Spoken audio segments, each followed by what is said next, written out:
नमस्कार पेंशनर्स मित्रों, WhatsApp pensioners forum group में पेंशनर्स पाठशाला का एक वीडियो शेयर किया है हमारे एक मित्र ने, और उसके संबंध में कई लोगों ने जानकारी चाही कि क्या ये आर्मी के अलावा यानी एक्स सर्विसमैन के लिए ही है फ़ायदा या सभी के लिए।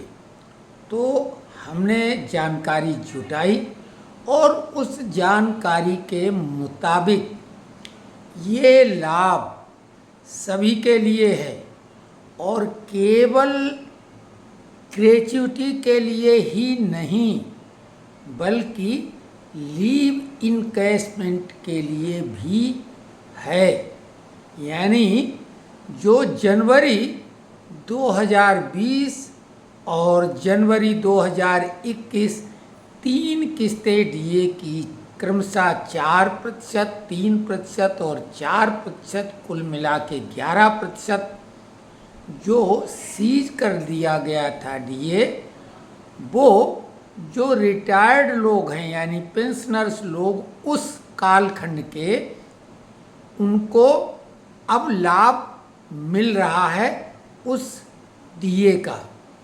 लेकिन अभी 18 महीने का डीए एरियर रिलीज नहीं किया गया है, लेकिन उसकी पृष्ठभूमि तो अब तैयार हो चुकी है, क्योंकि पेंशनरों को उसका बेनिफिट जो मूल रूप से है जब वो मिल रहा है तो केवल उस बीच का, जब महंगाई भत्ता बाकी लोगों को देने की बात है चाहे कर्मचारी हों, तो बात तो वो लगभग रास्ता खुल गया है।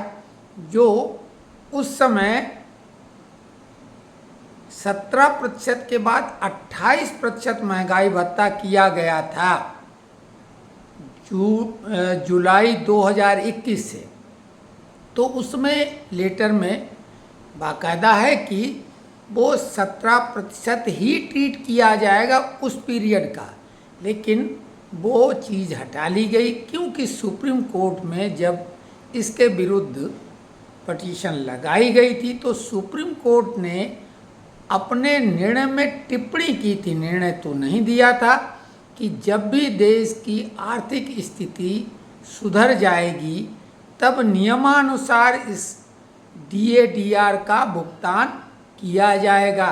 तो देश की आर्थिक स्थिति तो काफ़ी मजबूत है और इस बात के लिए सरकार विभिन्न प्लेटफॉर्म पर ये बात लगातार कह रही है। लेकिन बात सिर्फ इस जगह अटकी हुई है कि इस मामले को या तो सरकार अपनी तरफ से घोषणा करे, जो कि वाकई में करनी चाहिए, लेकिन चूंकि संसद से लेके अन्य जगह पत्र लिखकर 18 महीने डीए एरियर की बात की गई थी और वित्त राज्य मंत्री पंकज चौधरी ने अपने जवाब में इसकी मनाही कर दी थी रेलवे कंसेशन का, और ये डीए जो एरियर 18 महीने का था। तो अब नेशनल काउंसिल में निगोशिएशन होने की आवश्यकता थी और नेशनल काउंसिल में आपने देखा कि पॉइंट स्कोरिंग का मंच बन के रह गया था। पिछली बार जब यूक्रेन से सीधे प्रधानमंत्री भारत पहुँचे और तत्काल उन्होंने नेशनल काउंसिल जेसीएम की बैठक में शिरकत की, तब श्रमिक नेताओं ने उसका बायकॉट कर दिया था।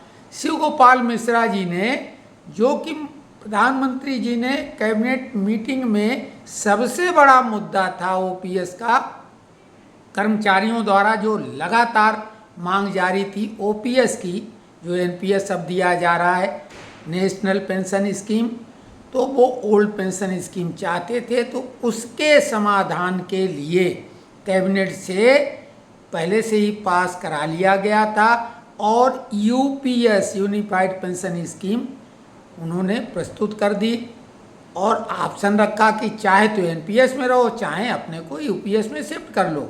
शिव गोपाल मिश्रा जी ने उसका स्वागत किया।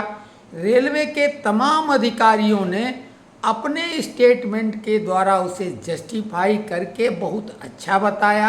रेलवे ने कुल मिला के सरकार की हाँ में हाँ मिलाई, लेकिन अन्य जो श्रमिक संगठन हैं विभागों के, उन्होंने उसको न मान के अपनी ओपीएस की ही मांग पर अपना एक रवैया, अड़ियल रवैया दिखाया हुआ है, वो अड़े हुए हैं कि हम लेके रहेंगे ओपीएस।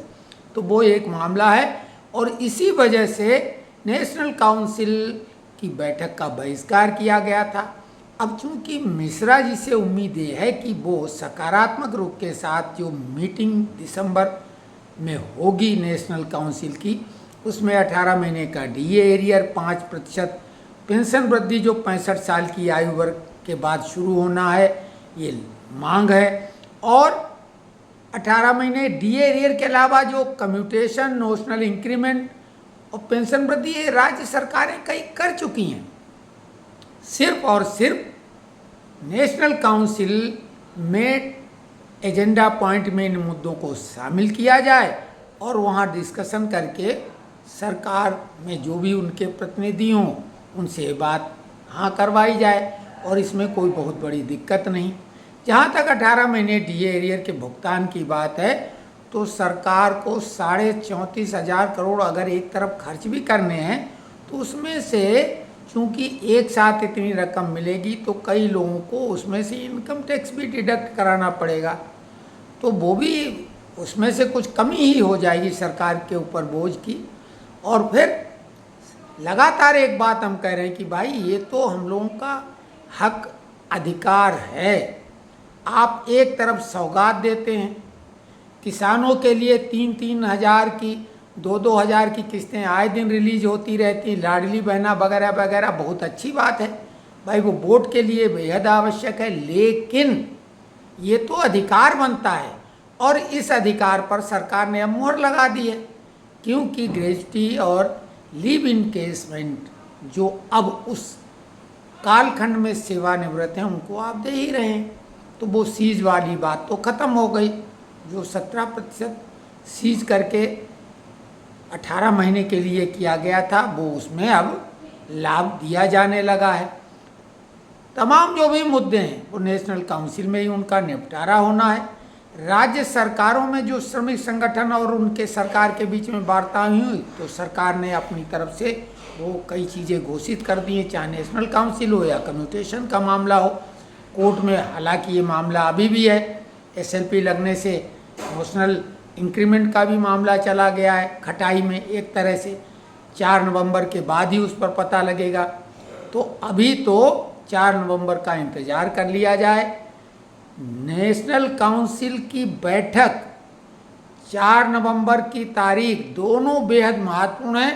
स्वाभाविक है 4 नवंबर पहले होगा, दिसंबर में नेशनल काउंसिल की मीटिंग होगी, उसी के बाद कोर्ट में जाएं या न जाएं ये निर्णय लेना होगा। अभी कोर्ट केवल वही लोग जाएं जो कम्यूटेशन में जिनका 12 साल पूरा हो गया है या होने वाला है, क्योंकि सरकार कट डेट अगर वही एज ऑन डेट जिस तारीख को घोषणा करेगी वही मानेगी, तो जिनका 12 साल पीरियड पूरा हो चुका होगा पहले, तो उनको नुकसान होगा, तो वो तो कोर्ट में चले जाएं। तो स्वाभाविक है उनको जब भी सरकार घोषणा करेगी तो उन्हें उसी तारीख से मिल जाएगा। तो ये जानकारी बिल्कुल सही है कि जो सीज कर दिया गया था महंगाई भत्ता, डियरनेस अलाउंस कोरोना कालखंड में, वो जो रिटायर हुए हैं उस बीच में उनको पेंशनरी बेनिफिट में उसका लाभ मिलने लगा है, इसमें कोई शक शुबा नहीं है, ये हम कंफर्म करके आपको बता रहे हैं।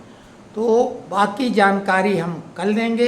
ये वीडियो हमने देखा था, लेकिन उसके बाद में हमें कुछ कार्य में व्यस्तता थी आज, तो अभी उसके बाद आके हमने अच्छी तरीके से जानकारी जुटाई और तभी आपके सामने उपस्थित हुए हैं। कमेंट्स में लिखिए, हमारी कोशिश लगातार रहेगी कि ग्रुप से लेकिन जुड़िए, क्योंकि ग्रुप में जो मूर्धन्य हमारे मित्र लोग हैं वो आपकी तमाम समस्याएं खुद हल करते हैं।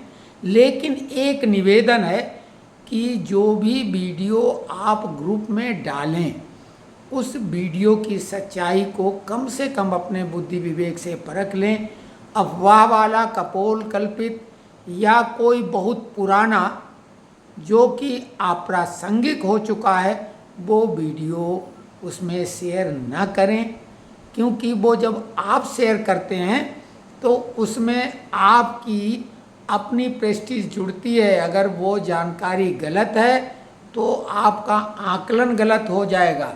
इसलिए जो भी उसमें पत्र, वीडियो, कायदे से तो केवल पेंशनरों से संबंधित डालें। कुछ अच्छी बातें हो सकती हैं स्वास्थ्य को लेके, अगर कोई किसी के पास अद्भुत फार्मूला है खानदानी या कहीं से कुछ मिल जाए अच्छी बात, वो ठीक है, क्योंकि स्वास्थ्य से बढ़कर तो कुछ नहीं है। लेकिन ये मतलब कई लोगों ने उसमें लिखा भी है कि ये गुड मॉर्निंग गुड नाइट, इसमें कोई कुछ होना नहीं है। फॉर्मेलिटी वाली बातें न करके कुछ तथ्यपरक ही शेयर करें तो ज़्यादा अच्छा होगा। इस वीडियो में कमेंट्स में लिखें क्या जानकारी चाहते हैं और उसी के अनुरूप हम अगला वीडियो बनाएंगे। धन्यवाद, नमस्कार।